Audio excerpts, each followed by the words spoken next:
Hey everyone, welcome back to the Coalition for Marriage YouTube channel. Special guest today. Before I introduce him, let me just remind you, we are the UK's largest pro-marriage organisation, representing tens of thousands of individuals and groups who support man-woman marriage. And yeah, other things take place in society, and sometimes, sadly, marriages don't work out. But marriage is the best thing for society. The secular evidence seems to be quite clear on that. It's best for kids, it's best for adults, it's best for society, it's best for producing the best version of the next generation. That's why we support it so soundly. A lot of people these days are getting into trouble for saying things relative to supporting real marriage, whether that be marriage should be between a man and a woman, or whether that be that, you are a man or a woman and there's no switching between the two. And somebody who's got into trouble and somebody who's made a phenomenal difference nationally for all of us is a gentleman called Harry Miller. And I'd like you to meet him, and I'd like you to talk to him now and hear about his story. Harry Miller, what a privilege to have you. Just following you on Twitter, the kind of madness which is going on all the time. Yeah, well, absolutely. I mean, I was an absolute nobody until 2019. And the only reason I got involved was because my wife had pointed out to me that people who are trans, and of course there have always been people who are trans. We've always had transvestites living and breathing amongst us. Not been a problem really. But suddenly she noted that trans women were calling themselves actual women, which, from a philosophical point of view, completely did my head in, because they're not women. Just because you dress as a woman doesn't make you a woman. You can think you're a woman, but it doesn't make you a woman. And my wife said to me that until men start commenting on it, nobody's going to listen. So, in my attempts to appease my darling wife, I started making comments about it. Yeah, quite remarkable. So let's go over just briefly what you've done, Harry, right, has made a difference for everyone. Seriously, people up and down the land can not be refused jobs that otherwise they might have been refused for reasons that they know nothing about, for non-crimes that weren't proved or anything else like that. And all of this is because what you've done. So take us through just for a brief minute. Okay, I'll give you the condensed version. Yeah, so tell us what was happening, and what you discovered and what you did about it, because it's just a phenomenal story. Okie dokie. So it was January 2019. I'd been to Tesco's to do some shopping for my missus, and I got a phone call from work. Now, I owned the company, but it was my managing director who rang me and said, "Harry, we've had the police here wanting to speak to you." I said, "Okay, well, have you got their number?" They said, "Yeah, I've got a card here. They've left now, but give them a ring." So I rang them, and I was expecting to be told that perhaps, I don't know, one of our large machinery, bits of machinery, we operated very large plant machinery, had done something silly. I didn't really know what it was. What I was not expecting was for the police officer, who introduced himself as PC Gull, Humberside Police Community Liaison Officer, said, "Are you Harry the Owl on Twitter?" And I went, "Yeah, I'm Harry the Owl on Twitter. Why?" He said, "Well, we've had a complaint about your tweets. Somebody has said that your workplace is dangerous for trans people." And obviously, after I'd stopped laughing, I pointed out that Immingham Dock is not really replete with trans people. It is the back end it absolutely is the back end of beyond. They said, "Well, nevertheless, you tweeted 30 odd tweets, and these pose a threat to trans people." And I said, "Right, so let me just get this straight then. Are any of these tweets criminal, in your opinion?" He said, "Oh, no, none of them are criminal." Yeah. I said, "Right, okay. So why are you ringing me?" And he said, "Well, I need to check your thinking."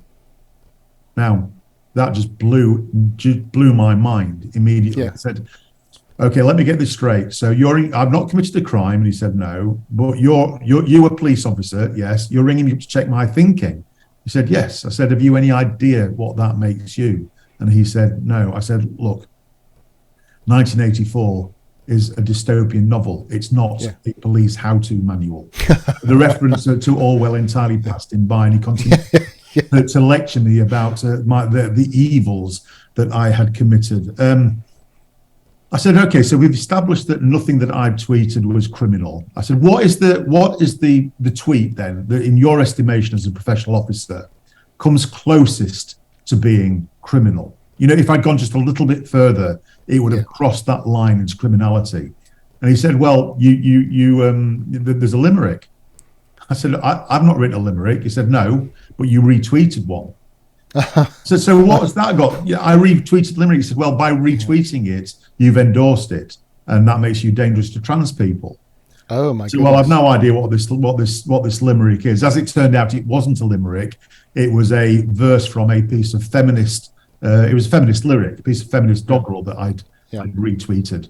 It's not going to win an Emmy or an Oscar at any time, but neither is it a precursor to genocide, which is precisely what they said it was. They said that without necessary intervention, my non-criminal tweets would escalate to something much worse. And I asked them, "What do you have in mind?" And they said, "The murder of Stephen Lawrence and genocide." Oh my goodness! Goodness! That's what they said, and they. Oh my goodness! They argued that a year later in the High Court when I took them to court, because it transpired that. Oh my goodness! That not only do we have the ignominy of having a police officer, a uniformed officer, turn up at my place of work to question me about my thinking, if that's not bad enough.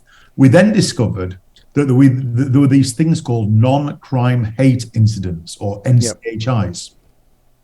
Now, these have been around apparently since 2014. They were issued by the College of Policing's hate crime operational guidance, and all police forces were signed up to the HCOG, the hate crime operational guidance, and were required to follow it.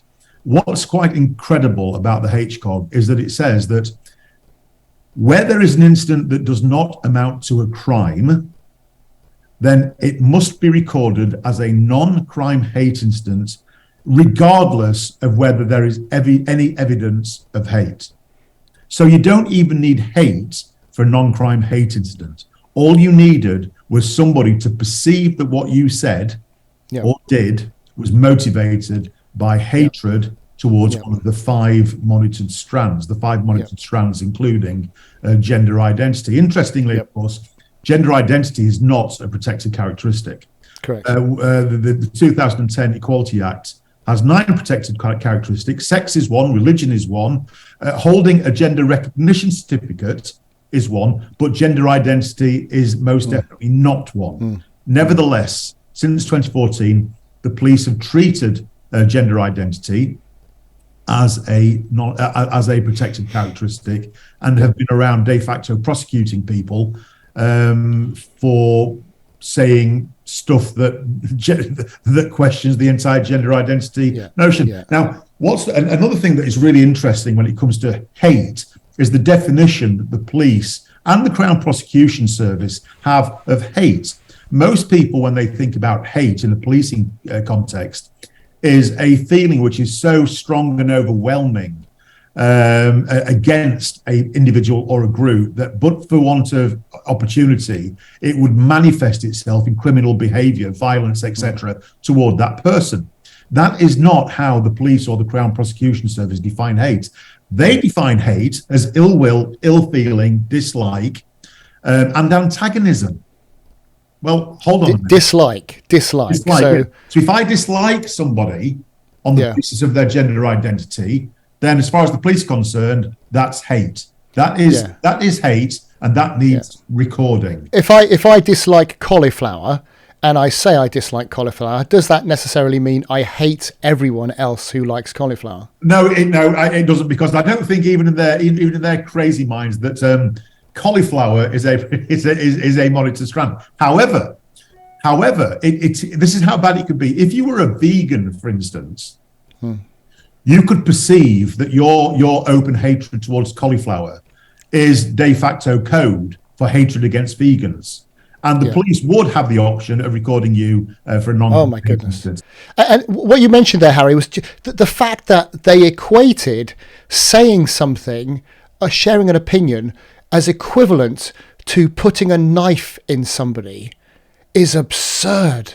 Well, no, it's completely and utterly absurd, absolutely absurd. Now, of course, this it's the word antagonism that really worries me, because to be antagonistic something cannot, in a democratic society, be classed as hatred. It simply can't. And the reason I say that is this: our entire judicial system is based on antagonism. Yep. We have those who are for something, and then on the opposite bench there are those that are against it, and they fight it out. They don't gather around with a judge as a fact-finding exercise to come to a reasonable conclusion about what the truth is, or innocence or guilt. It's a straightforward antagonistic fight between defence, solicitor, and Crown prosecution. One side and the other. Antagonism is at the basis of our legal system. It's also the basis, of course, of our parliamentary system. Where the government benches and are opposed, antagonised by the opposition benches, and the antagonism is such that, in their wisdom, they placed them 2 swords lengths apart, because there was a clear understanding that the antagonism between the government and the opposition could spill out into violence. So they managed the antagonism; they didn't try to prevent it. That's the key here. And what the Crown Prosecution Service and the police have been doing is trying to stamp out one of the fundamentals of our democracy, which is antagonism. That is absolutely terrifying. Yeah. So what were the problems with these non-crime hate incidents? What were the implications for people who may not have realised that they'd got one against them, because somebody would have said to the police, he said something on Twitter, it made me feel bad, they will have written it down. What were the implications for that individual? Okay, so we discovered, there was I think it was the Telegraph who put out a Freedom of Information request to all forces following my expose of these things. And it turned out that in 2019, there had been I think it was 120,000 non-crime hate incidents recorded against individuals, some of whom would know that they were recorded against them, many of whom would not know. By 2022, we estimated, myself and the Free Speech Union estimated, that there had been around about 250,000 of non-crime hate incidents recorded against people. Now, there are 2 things here. One, nobody in their right minds wants to think that the police have you on record as being a hater, that you have a police record which says that you are the suspect in a hate incident against a victim from a monitored strand. That's the first thing. That would be bad enough, but it gets far worse. We discovered when we pressed them, we discovered that these non-crime hate incidents are disclosable in an enhanced DBS check. So if you're going for a job, particularly if it's in an employment where you're dealing with sensitive adults or vulnerable adults or children or any of those sorts of groups, then the chief constable could release your information to that employer so that they could have a more rounded picture of who they were potentially employing or promoting. Goodness. Now, these non-crime hate incidents, they're quite scary. They are quite scary just to look at, because it's said that they're there on what's called a crime report, not a non-crime report, a crime report. You are named as the suspect in the offence of hate, with a victim named. And it's only in the T's and C's at the bottom of the page where it says category crime, non-crime. That's what it says in the T's and C's. Now, if I'm an employer, I'm not going to see past the headline that says hate crime. Yeah. That application is going straight in the bin. Absolutely. We don't have time to go through this. So what worries me greatly is the number of people who are scratching their heads as to why they didn't get that job, why they didn't get that promotion, why suddenly the world seems to turn against them. There's a book about life behind the Berlin Wall, right? And in it, there's a story of a woman who's more than capable. She's a linguist. And she's going around trying to get jobs, and she always makes it to sort of the final interview, and then for whatever reason the job's either withdrawn or she doesn't get it or what have you. And it turns out that she was on the Stasi version of a non-crime hate incident list, because at a previous point she refused to help the police to dob somebody in it. Yep. That was the problem. So we have in effect exactly the same system that we had behind the Berlin Wall with the Stasis. Goodness. Now this was entirely predictable in my case, because getting back to my case, when I understood about these non-crime hate incidents, I took the Chief Constable of Humberside through judicial review at the High Court. He said that he was simply following the national guidance as set out by the College of Policing, so we took them through the court as well. What was interesting is that the Chief Constable of Humberside was found guilty and was likened by the judge to having an operation that was like the Stasi, the Cheka, and the Gestapo. But the College of Policing were found not guilty in that instance, and that not guilty, but their guidance was found to be lawful. Now, we thought that was utterly ridiculous. How can it possibly be that the guidance is lawful, but following the guidance to the letter is unlawful? That made no sense to us at all. So we appealed that decision. A year later, we were back in the Court of Appeal, and we won. And the hate crime guidance was struck down. Yep. The College of Policing have recently issued new guidance, which is much better. But that was only as a result, I think, of Suella Braverman stepping in, the Home Office stepping in, and writing statutory guidance that in effect banned the use of non-crime hate incidents. Well, it didn't entirely ban them. We never wanted them banned. What we said was that a non-crime hate incident has to be pertaining to the potential for an actual crime, not policing people's views on Twitter. Yep.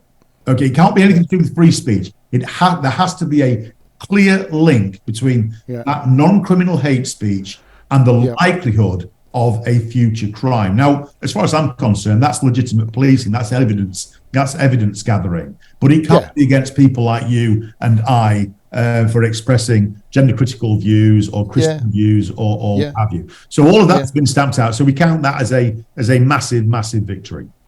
Yeah, and that's, I think everyone needs to recognise what a huge favour you've done for the whole country there, Harry, because, to have those things going on in the background, and who knows how that, would develop from there. Anything you say, anybody makes any accusation, those words are interpreted as the same as physical violence. It's recorded, and you don't get a job. We're finding out in the media your bank account gets cancelled. Absolutely abhorrent for a free country to be doing those sorts of things for people who just express their opinions, for which somebody else might feel, well, I find that a little bit offensive, therefore you need to be cancelled from society. Well, you've got to be on this all the time. I mean, a couple of years ago, we read a proposal by was it the Law Society, one of the law think tanks anyway, that strongly suggested criminalising speech around the dinner table, speech within the family home, because previously that had been exempt from hate speech laws. This was a shocking proposal. We managed to get it in the Daily Mail. We managed to get it in the Telegraph and the Times, and unfortunately, it was defeated. Not so in Scotland, of course, where in Scotland you can be criminalised for what you say at home. The same thing appears to be happening in Wales, from what I understand, in that the government is taking the judiciary and the police directly under its wing, and will be pushing and promoting this Stasi-like behaviour. I'm just too busy dealing with England and England and Wales. Well, I live in the People's Republic of Wales, and I can tell you that the government almost every day are trying to find new ways in which they can control the people. Instead of sorting out the NHS, instead of improving education, which is just abysmal, instead of getting the economy flourishing, no, it's how much more can we control individual lives? And you just think, that's not what a government's there to do. It's there to enable us to live our free lives and to stop people interfering with us, not to take over the role of interfering with us. I agree, but this comes with a huge amount of arrogance, I think, because they assume that they're right. They assume that they are on the right side of history, and what they then need to do is to gather up the laws to make sure that the laws are also on their right side of history. Yeah. And another big thing you stand up for is things like police, painting pride flags all over their cars, and ambulance services paint. And again, these are politically motivated things. And if the police, came out one day with support the Tories all over their police cars, what do you think would happen then? People wouldn't be happy about that, would they? I agree entirely. It's plainly obvious. If you see a trans flag, if you see an intersectional flag or a pride flag, you know instantly which side of the fence that person is on. In the same way that if you saw somebody back in 2019 with a "For the Many, Not the Few" hat on, you know that they were a Corbynite. You know it. Now, what the police tend to do, if I can follow through that analogy, is saying, "Oh no, for the many, not the few" is simply a statement about democracy. Right? We go. No, it isn't. It's a declaration of one side of a political argument. They go, are you against for the many? Not that, and they make these ridiculous arguments. But we all know that they are picking a side. It's the same as if officers in the States wore a "Make America Great Again" hat. Yeah, you would know which side they were on. They couldn't say, "Well, doesn't everybody want to make America great?" Well, maybe, but that is a signal as to which side you are. Absolutely. And in the same way, the intersectional flag, the rainbow, these hashtags like "love is love," bring your whole self to work, trans rights are human rights. Hold on a minute. They say them with such glibness, and there's been no critical thought behind them at all. They are there in the place of critical thinking. That's what they're there for, so that we've got something easy to latch onto, and we can all clap and shout, etc., etc., etc. This is what massively worries me, and there's a willful blindness about all this. Last week we had Sadiq Khan writing in the Gay Times, or giving an interview to the Gay Times, where he said, "Pride is a protest. Pride is a campaign." The BBC have recently also warned their employees, and this is the woke BBC, that they really need to think twice about joining pride marches because it's political.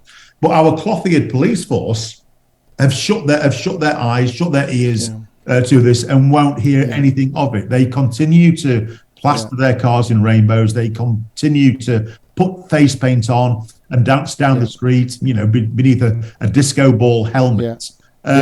Trying to pretend that this is a political. Well, we see you. It is political. It's absolutely political, and we'll keep fighting until they stop. Good man. And there's a chilling effect, because then people are too scared to say what they think or express their feelings. So, Harry, I always talk about this. October 2018, Comres did an anonymous survey of MPs, and of those who responded, over half said over half said they were too afraid to speak their minds, what they really thought on LGBT issues. And you think that's not the kind of country we or anybody supporting or otherwise about LGBT issues really wants to live in. No, I agree. But what they've done, they've been quite clever. What they've said is that, why should we debate that? Would we debate bringing back slavery? Well, of course we wouldn't. Well, why would we debate that then? Because it's basically the same thing. That's what they do. They issue a straw man or argument and make ridiculous comparisons in order to shut us up. And that's why we have the hashtags "debate is hate." Debate is hate. No, it's not hate. No, it's not. If you want to look, this is what I think. Peter Tatchell, for instance, I disagree with Peter Tatchell on pretty much everything. But if he wants to make the argument for sex between adults and people who are under 16, I don't think he should be criminalized for making the argument. I think he should make the argument so that we know who he is and what he stands for, and we should make the counter argument. So even in that extreme example, I think that debate is right. Let's hear what you have to say. Give us your best shot at an argument, and let us counter it without anybody claiming without anybody claiming bad faith on the other side.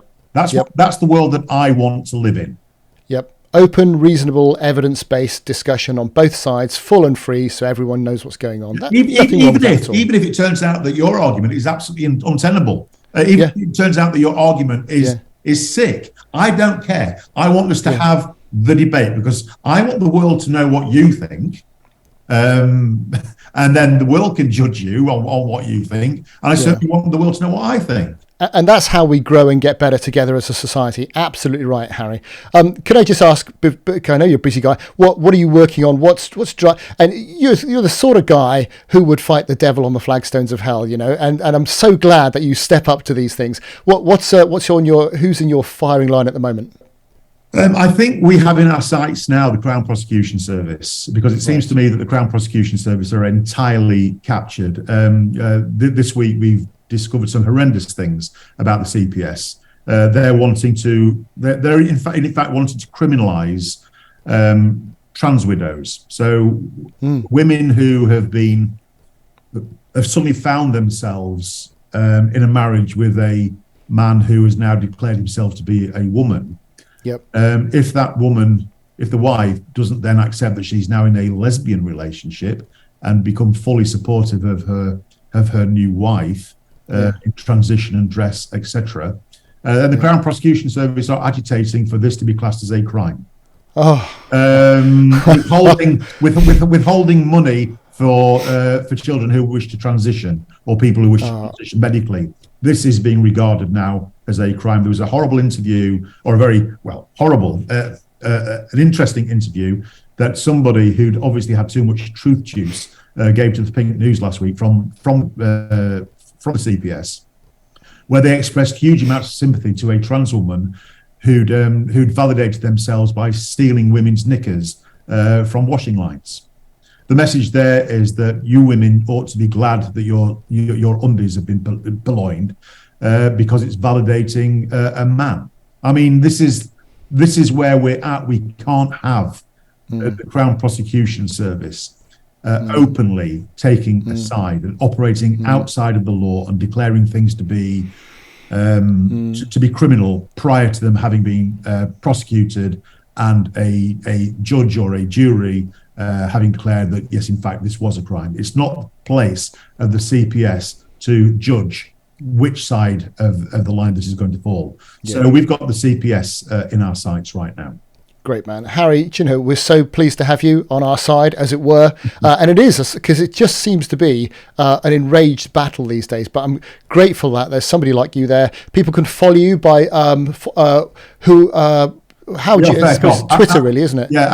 We are Fair Cop on Twitter. That's the best way to follow you, really. Exactly. And that's quite a prolific account, which is great. And you're hooked up, as we said, with Toby from the Free Speech Union, which again is a great place for people to go if they're struggling, if they've said something.